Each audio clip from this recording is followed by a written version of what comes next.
విజయవాడ ఇంద్రకీలాద్రి అమ్మవారి ఆలయంలో భవానీ దీక్ష విరమణలు ప్రారంభమయ్యాయి. మంగళ వాయిద్యాల నడుమ 3 హోమగుండాలకు దుర్గగుడి ఈవో కెఎస్ రామారావు అగ్ని ప్రతిష్టాపన చేశారు. దీక్ష విరమణ చేసేందుకు భారీగా భవానీలు తరలివచ్చారు. దుర్గమ్మ వారి నామ స్మరణతో ఇంద్రకీలాద్రి మారుమోగుతోంది. భవానీ దీక్ష విరమణలకు 6 లక్షల మంది వస్తారని అధికారులు అంచనా వేస్తున్నారు. భవానీ దీక్ష విరమణ కార్యక్రమాలకు వచ్చే భక్తుల కోసం అధికారులు కట్టుదిట్టమైన భద్రతా చర్యలు చేపట్టారు. అమ్మవారి ఆలయంలో భవానీ దీక్ష విరమణ కార్యక్రమాలు అత్యంత వైభవపేతంగా కొనసాగుతున్నాయి. అయితే చూడొచ్చు, ఇప్పటికే అమ్మవారి ఆలయానికి సంబంధించి ఓవరాల్ గా కూడా వ్యూ అంతా కూడా మీరు చూస్తున్నారు.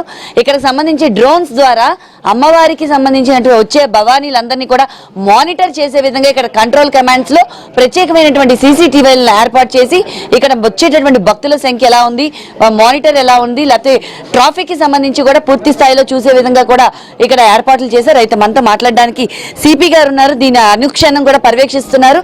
సార్ చెప్పండి, ఓవరాల్ గా భక్తులు ఎంతమంది వచ్చేటటువంటి అవకాశం ఉంది? ఇప్పటికే హోమగుండాలని వెలిగించారు. సో వచ్చేటటువంటి భవానీలు కూడా వారి ఇరుముళ్ళని సమర్పించేందుకు వస్తున్నారు. మనకి సంబంధించి ఎలాంటి ఏర్పాట్లు చేస్తున్నారు సార్? దాదాపు 6 నుంచి 6.5 లక్షల వరకు రావచ్చు అనేది మా అంచనా. ఎందుకంటే పోయినసారి దసరా ఉత్సవాలప్పుడు భారీ ఎత్తున భవానీ రావడం జరిగింది. ఒక్క దసరా తర్వాత రోజే దాదాపు 3 లక్షల మంది భవానీస్ రావడం జరిగింది. సో ఈసారి 5 డేస్ కాబట్టి 5 డేస్లో అరౌండ్ 6.5 lakhs వస్తారనేసి మేము అనుకున్నాము. ఈసారి విస్తృతమైన బందోబస్తు ఏర్పాటు చేయడం జరిగింది. ముఖ్యంగా సీసీ కెమెరాస్ చాలా ఎక్కువ మోతాదులో ఉపయోగిస్తున్నాము. అదేవిధంగా డ్రోన్స్ ఈసారి చాలా, ఎందుకంటే ఈ మధ్యనే పోలీస్ శాఖ క్లౌడ్ పెట్రోల్స్ అనే కాన్సెప్ట్తో ముందుకు వచ్చిన సంగతి మీకు అందరికీ తెలుసు.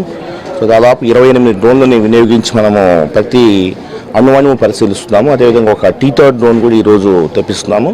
సో T-3 డ్రోన్ అంటే ఇక్కడనే స్టాటిక్గా ఇక్కడనే ఎగురుతుంటుంది. దాదాపు 8 గంటల పాటు అది ఆకాశంలోనే ఉండి మనకు ప్రతి అంశాన్ని కూడా క్షుణ్ణంగా పరిశీలిస్తుంటుంది. ఆ డ్రోన్ కూడా ఈరోజు తీసుకొస్తున్నాము. ముఖ్యంగా సాంకేతికతను భారీ ఎత్తున ఉపయోగించుకోవాలనేది మా ఉద్దేశం. ఏ చిన్న అవకాశం కూడా ఇవ్వకుండా, ఎందుకంటే క్రౌడ్స్ చాలా భారీ ఎత్తున వస్తున్న సందర్భంలో మనం ఏ చిన్న అంశాన్ని కూడా మనం నెగ్లెక్ట్ చేయకూడదు అన్న ఉద్దేశంతో ఈసారి హోల్డింగ్ ఏరియాస్లో కూడా డిజైన్ కూడా మార్చడం జరిగింది. ఒకేసారి దాదాపు 6,000 మంది హోల్డింగ్ ఏరియాలో కూర్చునేటట్టు మనం ఏర్పాటు చేయడం జరిగింది. అదేవిధంగా హోమగుండాలు కావచ్చు, రిమోట్ స్టాండ్స్ కావచ్చు, అన్నీ కూడా నిశ్చితంగా గమనించి ఈసారి కొన్ని మార్పులు చేర్పులు చేశాము. ఎందుకంటే అంతకు మునుపు భవానీ దీక్షా విరమణ సందర్భంగా జరిగిన చిన్న లోటుపాట్లు కావచ్చు, లేదంటే దసరా ఉత్సవాలు జరిగిన చిన్న లోటుపాట్లు కావచ్చు, అవన్నీ సరిదిద్దుకొనేసి ఈసారి మనం చాలా పగడ్బందీగా ఏర్పాటు చేయడం జరిగింది. ఇక్కడ ఇంటిగ్రేటెడ్ కమాండ్ కంట్రోల్ సెంటర్లో ఉన్నాం మనం అంతా. ఇక్కడ కూడా అందరూ అన్ని డిపార్ట్మెంట్స్ కూడా ఇక్కడ సమన్వయంతో పనిచేస్తూ ముందుకెళ్లాలనే ఉద్దేశంతో ఇక్కడి నుంచే ఒక కమాండ్ కంట్రోల్ వ్యవస్థను ఏర్పాటు చేయడం. పోయినసారి చాలా చక్కగా చాలా విజయవంతంగా కమాండ్ కంట్రోల్ వ్యవస్థ నిర్వహణ జరిగింది. ఈసారి ఇంకా బాగా చేస్తామని ఆలోచనతో ఉన్నాం. సార్, ట్రాఫిక్ కి సంబంధించి ఏమన్నా అంటే ట్రాఫిక్ ఆంక్షలు ఏమైనా ఉంటాయా? దానికి సంబంధించి ఏమైనా భవానీలు పెరిగే కొద్ది ఏమైనా ఆంక్షలు ఏమైనా ఉంటాయా సార్? ఆంక్షలు ఎటువంటి పరిస్థితులు పెట్టద్దు అన్న ఉద్దేశంతోనే మేము వర్కౌట్ చేస్తున్నాం. ముఖ్యంగా ఒక గిరి ప్రదక్షిణ రూట్లో మాత్రమే ట్రాఫిక్ని కొంత నియంత్రించడం తప్పనిసి మిగతా దగ్గర అంతా కూడా ఎక్కడ కూడా ట్రాఫిక్ని ఆపొద్దు అనే ఆదేశాలు ఇవ్వడం జరిగింది.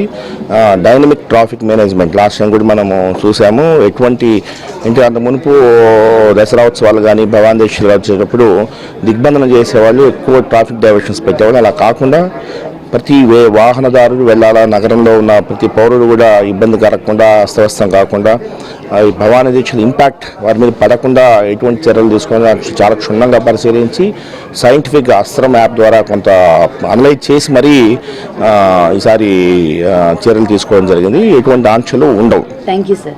అయితే చూడొచ్చు, ఓవరాల్గా అయితే మాత్రం ఈ ఏడాది భవానీ దీక్ష విరమణకు సంబంధించి పోలీస్ యంత్రాంగం కీలక పాత్ర పోషిస్తుంది. ఎక్కడా కూడా వచ్చేటటువంటి భవానీలకు అవాంఛనీయ సంఘటనలు చోటు చేసుకోకుండా భవానీలు వచ్చి ప్రతి ఒక్కరూ దర్శనం చేసుకొని వెళ్లే విధంగా పోలీస్ యంత్రాంగం అయితే మాత్రం పూర్తి స్థాయిలో ఏర్పాట్లు చేశారు. అలాగే ఆలయ అధికారులు, విఎంసీ అధికారులు పూర్తి సమన్వయంతో అయితే మాత్రం వచ్చేటటువంటి భవానీలకి దర్శన భాగ్యాన్ని అయితే అందిస్తున్నారు. కెమెరా పర్సన్ విలియమ్స్ తో లీలా, ఏబిఎన్ ఆంధ్రజ్యోతి, విజయవాడ.